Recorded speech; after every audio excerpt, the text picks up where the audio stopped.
Good morning. Magandang araw sa ating lahat. I would like you to welcome to our statistics class. And for today's video, we'll be talking about and learning paired t-test. So basically, at the end of this video, we'll be learning what is paired t-test, when are we going to use this paired t-test, and how it is being done in hypothesis testing. But before that, paired t-test is one of the tests under test for difference, specifically for the two samples t-test. The other one is the independent t-test, which we have discussed in our previous video, so check that out. So this paired samples t-test is used to determine whether the mean difference between paired observations is statistically significantly different from zero. The participants are either the same individuals tested at two time points or under two different conditions on the same dependent variable. Alternatively, you could have two groups of participants that have been matched or paired, or one or more characteristics, say we have IQ, age, gender, among others, and tested on one dependent variable. So the paired sample t-test is also referred to as the dependent t-test, repeated measures t-test, or simply called paired t-test. So we have also a guide question for you to determine when are you going to use this paired t-test. So the question is there a significant difference between two dependent groups? And we have also assumptions for this paired t-test, that the data is normally distributed. Second, scale of measurement should be interval or ratio. And number 3, the two sets of scores are paired or matched in some way. Sa madaling sabi, itong paired sample t-test ginagamit para malaman kung meron bang statistically significant difference yung mean difference of these paired observations apart from no difference or zero. So, usually ginagamit itong paired difference to test the difference between, for example, sa gym or sa fitness gym. Gusto nating malaman kung meron bang pagbabago doon sa weight ng ating mga participants. Depende yon kung gusto nilang mag-lose ng weight o mag-gain ng weight. So, gusto nating malaman kung meron bang pagbabago gamit ang isang workout routine. Basically, this group of participants will be tested on their weights before and after a particular fitness workout routine. Another one is on a particular exam. So, titingnan natin kung meron bang difference yung kanilang pre- and post-test scores. So, pwede din namang sa grupo ng mga estudyante, ang mga estudyante mahilig sa milk tea. So, titingnan natin kung meron bang pagbabago dun sa mood nung kanilang class participation if bibigyan natin ng yung ating participants ng isang basong tubig at isang basong matcha milk tea or whatever variant of milk tea. So, ititest natin kung ano ba ang maibibigay na difference sa mood ng estudyante in participating in class between having a cup of water or a bottle of water and a cup of milk tea, any variant of milk tea. Yung mga some of the situations na pwede nating gamitan ng paired t-test. And for this video, I'll be showing you a particular example, and we'll be using an online tool to solve for the test statistics and do the hypothesis testing for this paired t-test. Pero bago ang lahat, I would like you to welcome to my channel, Bracing Nifty. At sa lahat ng mga nag-subscribe sa aking channel, gusto ko magpasalamat sa inyo. Thank you so much. And para sa mga nanonood ng video na ito na hindi pa nakapag-subscribe, I'm inviting you to hit that subscribe button and don't forget to turn on that notification bell so that you will get notified every time na meron tayong bagong video. Also, if you like this video and the other videos that I have on my channel, please give me a thumbs up and comment down below, and also share this video to your friends. Thank you and welcome back again to this video. Para sa ating example, nagagamitan natin ng online tool. So take note that yung online tool na gagamitin natin is hindi na tayo magsosolve manually because the online tool will give us the computed test statistics na magagamit natin sa ating hypothesis testing.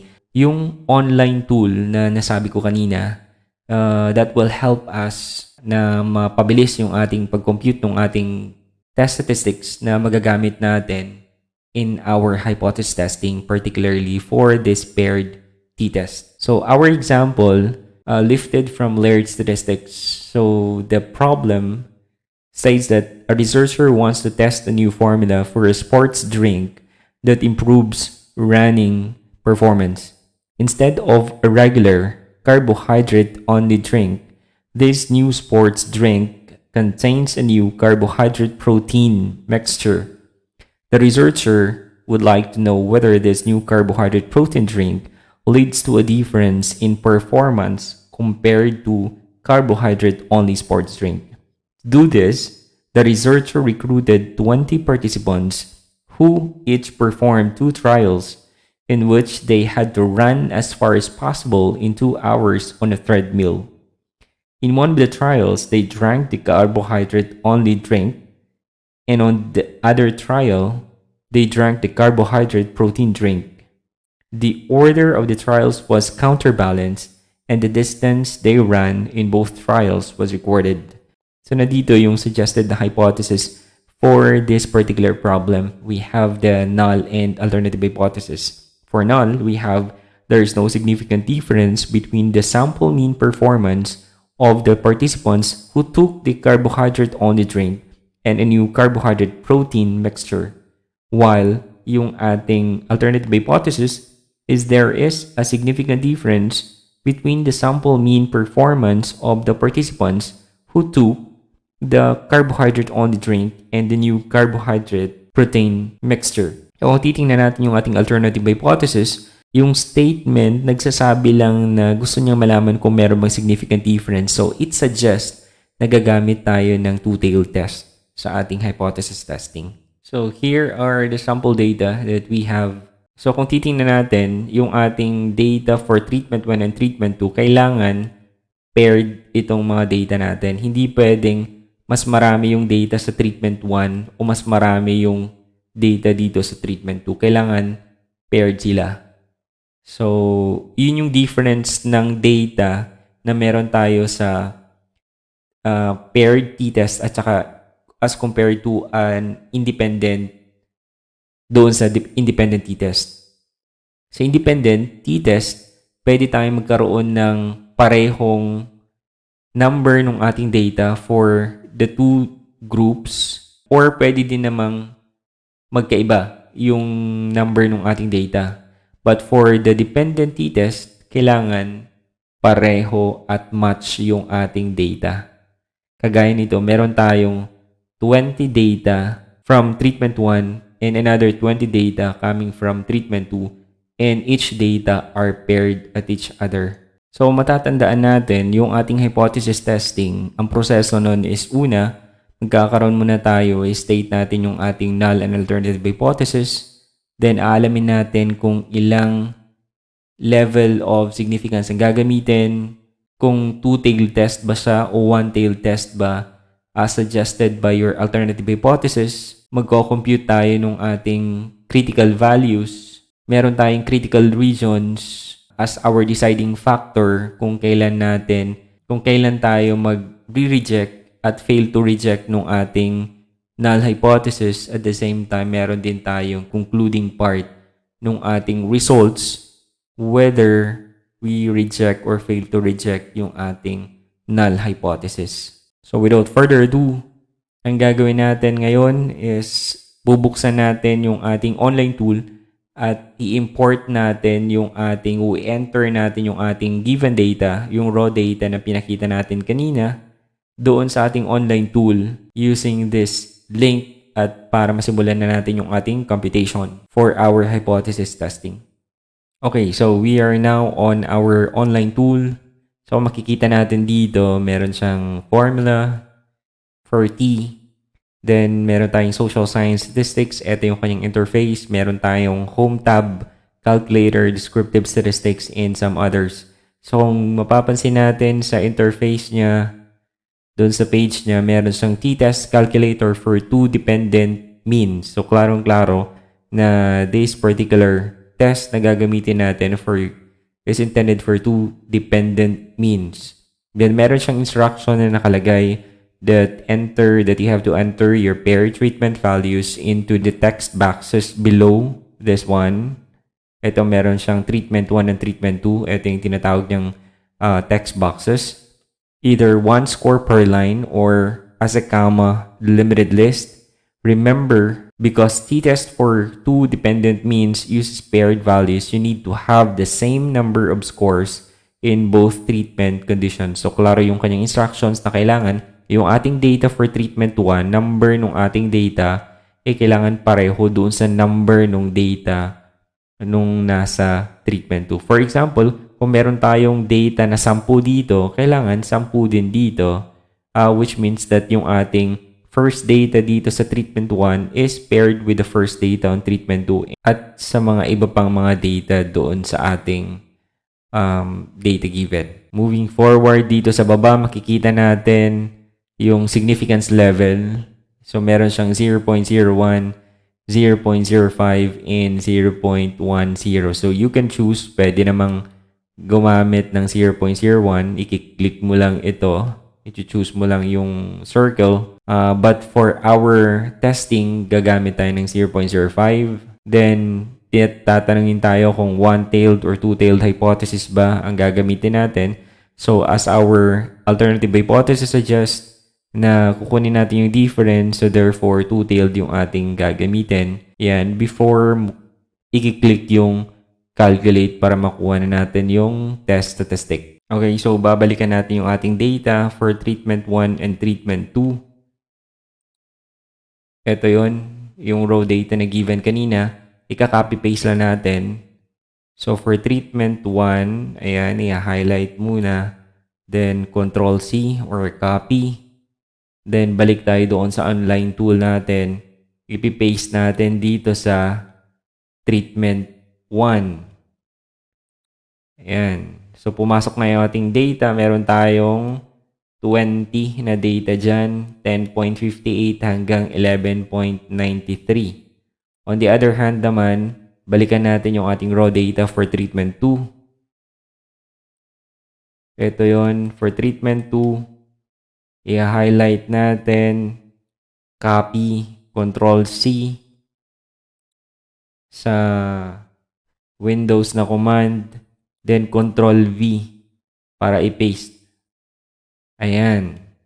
So, meron tayong 10.53 hanggang 12.11. So, kung makikita natin, kumpleto na yung ating data. Nandito na. Yun lang yung ating gagawin. So, ika-copy-paste lang natin yung raw data na given for treatment 1 and treatment 2. Then, i-click natin yung specified na level of significance. And kung either one-tailed or two-tailed hypothesis ang gagamitin, then we're good to go. So, i-click natin, o i-choose natin, ititig natin itong calculate. So, aantayin lang natin ng konti na maglo-load siya. Makikita na natin yung test statistic.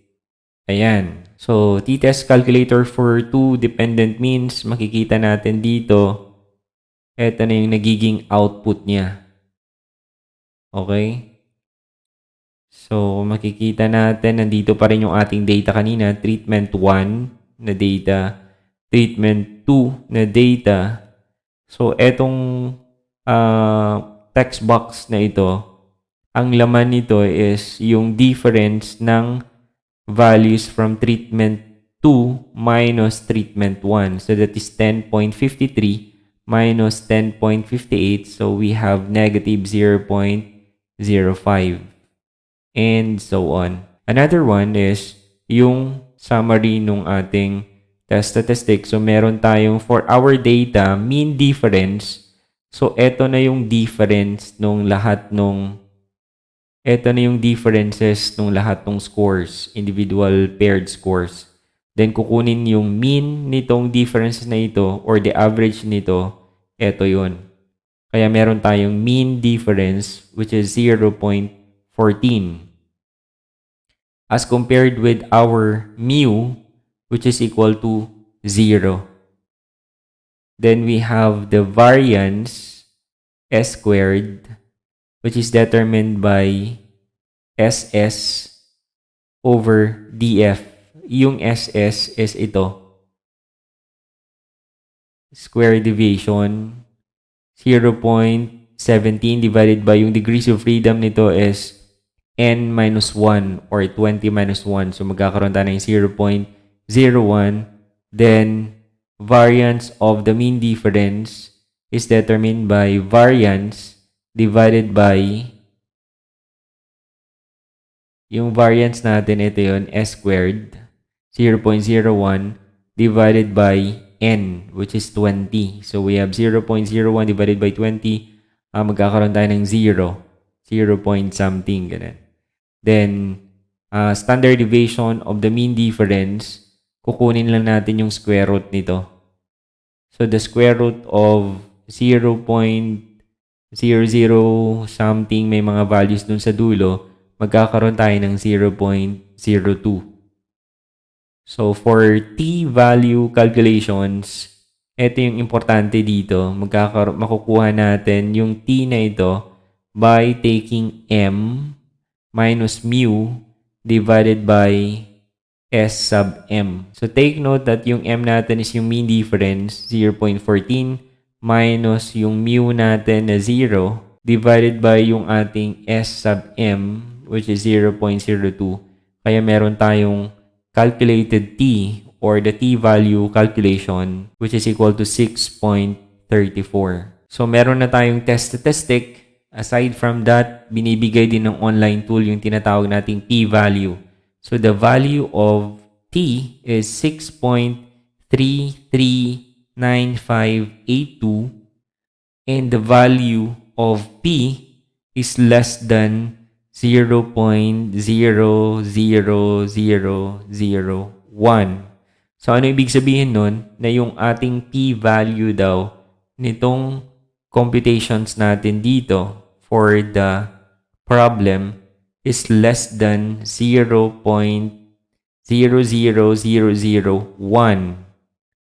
So, since yung p-value natin is less than doon sa naset natin na significance level na 0.05, therefore, the result is significant. So, yun yung magiging conclusion natin. Ibig sabihin, kung ang result is significant at p less than 0.05 na sinet natin na level of significance, ang nangyari doon is yung ating null hypothesis is rejected.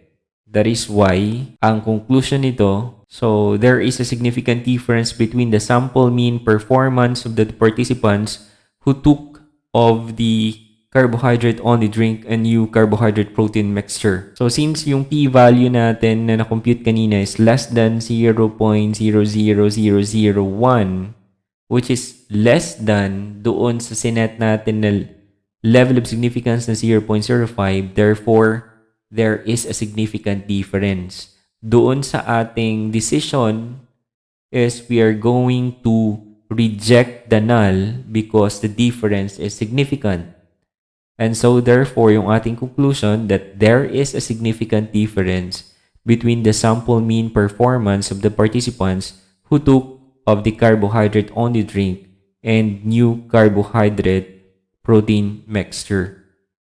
Ibig sabihin nun na merong epekto from our sample data from these particular participants na yung pag-inom ng carbohydrate protein mixture na drink may epekto doon sa running performance ng ating participants as compared doon sa carbohydrate only sports drink.